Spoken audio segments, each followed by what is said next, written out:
My own words didn't seem nearly strong enough, so I've borrowed some words from a very wise and wonderful socialist friend. My passion is the struggle of the poor, the oppressed, and the marginalized of the world to achieve self-empowerment as the means of controlling their own lives, building their own communities, and determining their own destinies. My loyalty is to no nation, no party, no ideology, no system of static dialectical analysis.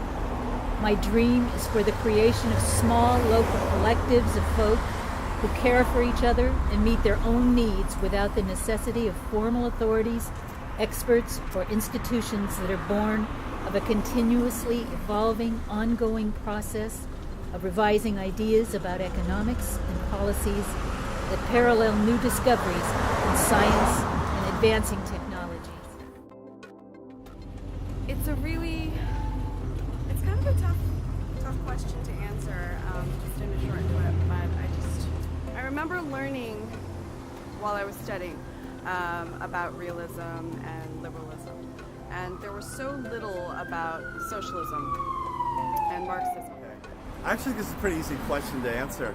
I think this is really as simple as one, listening, and then two, not ignoring facts.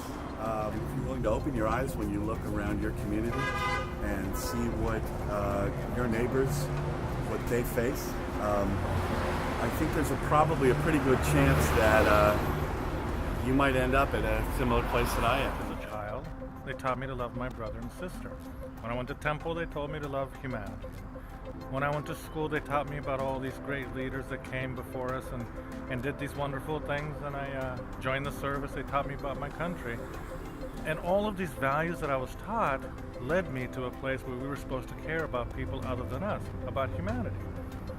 And everything that I did that I was taught made me either weak or unacceptable in society.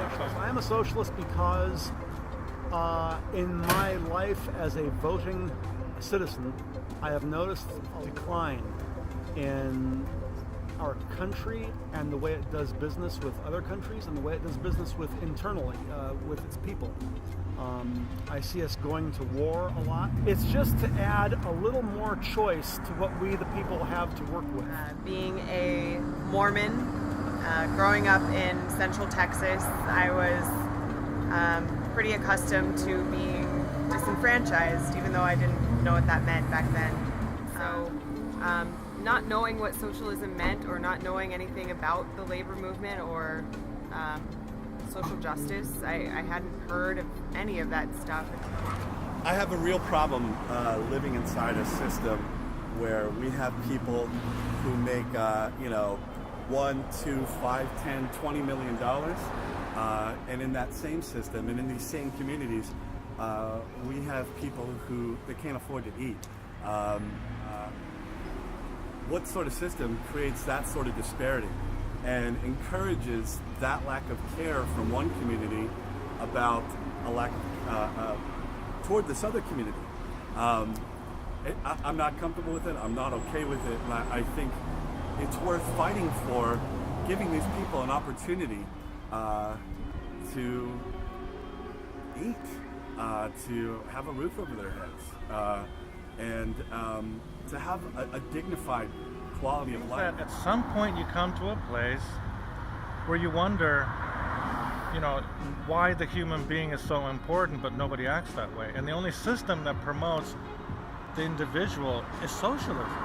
It's not capitalism where, we exploit people at all costs, but socialism is the only system of government that holds the individual more sacred than the institution. It's a natural place where we all lead, end up. And sort of drawing a connection that, all right, I'm helping with these Band-Aids with charity work and stuff like that, but hearing this, that 5 new stores pop up, realizing there's sort of a systematic problem here that's causing these stores to pop up.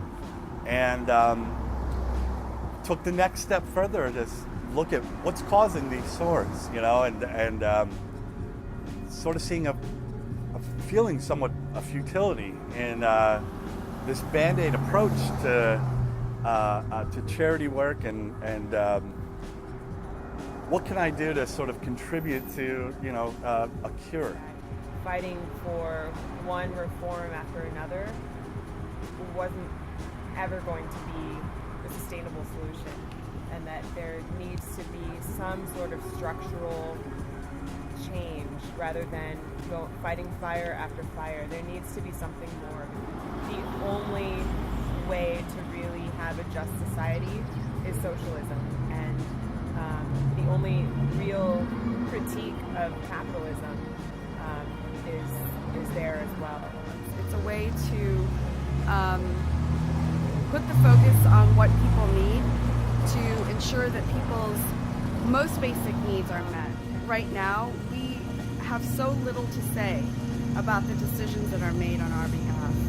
And for me, socialism turns that around and gives the power back to the people.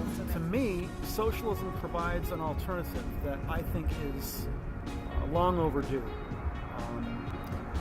It is of the people, for the people, by the people. It is rooted. The word itself, socialism, speaks to being about. I think that capitalism necessitates poverty and inequality, and we can't allow that to happen. If we go after one bad employer or one bad actor at a time, social equality is never going to happen.